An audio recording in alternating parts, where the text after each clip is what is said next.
കിരീടം ലക്ഷ്യമിട്ട് ഇന്ത്യ.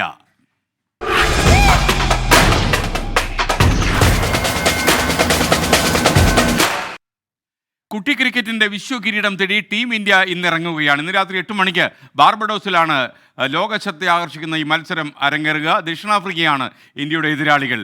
അതേസമയം ഒരു രസംകൊല്ലിയായി മഴ എത്തുമോ എന്ന ആശങ്കയും ഇപ്പോൾ നിലനിൽക്കുന്നുവെന്ന് ഞങ്ങളുടെ സ്പോർട്സ് ഡെസ്ക് റിപ്പോർട്ട് ചെയ്യുന്നു. ഡെസ്കിൽ നിന്നും അനിൽ വാസുദേവ് തത്സമയം ചേരുന്നു. Anil, good morning. അനിലെ, മറ്റൊരു ലോക സംഭവം കൂടി ഇന്ന് ഉണ്ടായെന്ന് പറഞ്ഞു. ഇന്നത്തെ ദിവസമാണ് അനിൽ വാസു ജനിച്ചത്, ഭൂജാതനായത് എന്നും കൂടി റിപ്പോർട്ടുണ്ടല്ലോ. ശരിയാണ്, അന്ന് ഈ ദിവസം അന്നാണ്. ഇന്നത്തെ ദിവസമല്ലേ ആ സംഭവം ഉണ്ടായത്? ജന്മദിനം വല്ലതും കാര്യമായിട്ട് ആഘോഷിക്കുന്നുണ്ടോ?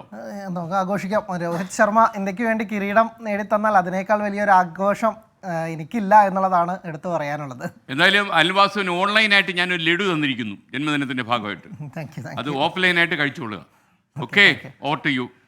SKN അങ്ങനെ വലിയ ഒരു ജനതയുടെ സ്വപ്നങ്ങളും പ്രതീക്ഷകളുമായൊക്കെ തന്നെ ആയിട്ട് നമ്മുടെ ഇന്ത്യ ഇന്ന് വിശ്വകിരീടം തേടി ഇറങ്ങുകയാണ്. ദക്ഷിണാഫ്രിക്കയാണ് എതിരാളികൾ.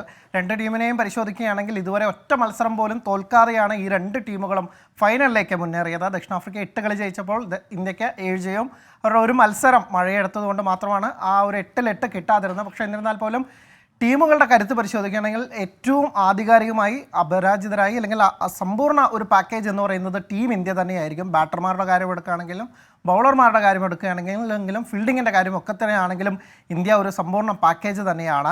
ദക്ഷിണാഫ്രിക്ക ആവട്ടെ അവരുടെ ബൗളർമാരുടെ മികവിലാണ് കുതിച്ചത്. അപ്പോൾ ഒരു സ്ലൈറ്റ് അപ്പർ ഹാൻഡ് എന്ന് പറയുന്നത് ഇന്ത്യക്ക് തന്നെയാണ്.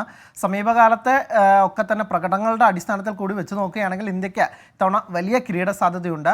പ്രത്യേകിച്ച് കഴിഞ്ഞ 2020 ലോകകപ്പിലെ തോൽവിക്ക് ശേഷം ഇന്ത്യ ആ ഒരു ഫോർമാറ്റിൽ ഉണ്ടാക്കിയ വലിയൊരു മാറ്റമുണ്ട്. അതായത് ഏകദിന ശൈലിയിൽ ബാറ്റ് വീശുന്നതിന് അപ്പുറത്തേക്ക് ഇന്ത്യ ആ 2020 ഫോർമാറ്റിനെ അഡാപ്റ്റ് ചെയ്തുകൊണ്ടാണ് കളിച്ചത്. അതിന് നേതൃത്വം നൽകുന്നത് ഒരു കൊല്ലാൻ തയ്യാറായി വരുന്ന നമ്മുടെ നായകൻ രോഹിത് ശർമ്മ തന്നെയാണ്. അദ്ദേഹം ആ 2020 ഫോർമാറ്റിൽ അദ്ദേഹം ഒരു സ്വയം ചാവേറായി, ഒരു ക്യാപ്റ്റൻ തന്നെ ചാവേറായി മാറുന്നത് യുദ്ധതന്ത്രങ്ങളിലൊക്കെ വളരെ അപൂർവമാണ്. പക്ഷേ അത് തന്നെ രോഹിത് ചെയ്തുകൊണ്ട് സ്വയം കളത്തിലേക്ക് ഇറങ്ങി വന്ന് അടിച്ച് തൻ്റെ വിക്കറ്റ് പോയാലും കുഴപ്പമില്ല എന്ന തരത്തിൽ ബാറ്റ് ചെയ്തുകൊണ്ടാണ് രോഹിത് എപ്പോഴും തന്നെ ബാറ്റ് ചെയ്യുന്നത്. അതിൻ്റെ ഒരു അഡ്വാൻറ്റേജ് എപ്പോഴും ഇന്ത്യക്ക് സമീപകാലത്തൊക്കെ ഉണ്ടായിട്ടുണ്ട്. പ്രത്യേകിച്ച് ഓസ്ട്രേലിയക്കെതിരെയും കഴിഞ്ഞ മത്സരത്തിൽ സെമിയിൽ ഇംഗ്ലണ്ടിനെതിരെയും ഒക്കെ തന്നെ നമ്മളത് കണ്ടതാണ്. എന്തായാലും ഇന്ന് ഫൈനലിലും രോഹിത്തിൻ്റെ ഒരു അർദ്ധ സെഞ്ചുറിയോ അല്ലെങ്കിൽ രോഹിത്തിൻ്റെ വലിയൊരു ഇന്നിങ്സ് കാണാൻ സാധിക്കുമെന്ന് തന്നെയാണ് നമ്മൾ പ്രതീക്ഷിക്കുന്നത്.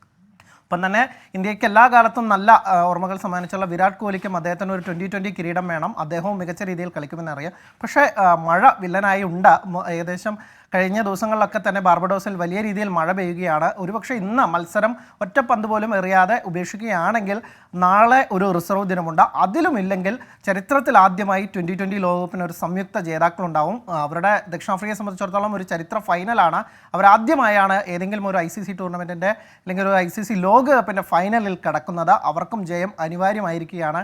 ഇങ്ങനെ ഒരു കിരീടം അനിവാര്യമായിരിക്കുകയാണ്. എന്തായാലും ഒരു ബ്ലോക്ക് ബസ്റ്റർ പോരാട്ടം തന്നെ നമ്മൾ പ്രതീക്ഷിക്കുന്നു. ഒപ്പം തന്നെ സഞ്ജു സാംസൺ നമ്മുടെ മലയാളി താരം ടീമിലുണ്ട്. അദ്ദേഹത്തിന് ഇതുവരെ അവസരം കിട്ടിയില്ല. പക്ഷേ സഞ്ജു ഇന്ന് ടീമിൽ എത്തുമോ എന്നറിയാനും നമ്മൾ വലിയ ആകാംക്ഷയോടെ കാത്തിരിക്കുകയാണ്. SKN.